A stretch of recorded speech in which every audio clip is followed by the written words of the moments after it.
Eng arzon model kanalda arzon narxda Kia K5 avtomobili 2024-yil 25 kuzovi 25 ekan, 24 svejiy mashina, 9400 km endi yuribdi.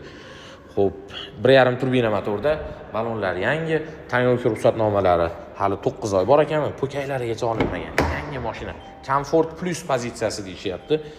Kojinli salonda, shaybali skorslarda 9476 km yurgan, ikkitadan monitor, lyuklari bor. Endi yangi mashinada endi 1.5 turbo 2024 25 kuzov. Hech qatida ayb yo'q. Kraskalari toza mashina. 398 million so'm ekan avtosalonda, 33 ming dollar atrofida hozirgi kunda bo'lyapti. Yangi mashina bo'lgan, 9 million salafanlargacha olinmagan, lekin undan ko'ra ancha arzon.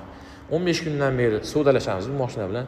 26500 dollarga ko'ndira oldik. Lyuklari bor, 1.5 turbina motorda yangi mashina haydayman deganlarga jo'natib qo'yinglar. Kanalga ham podpisa bostirib qo'yinglar. 26500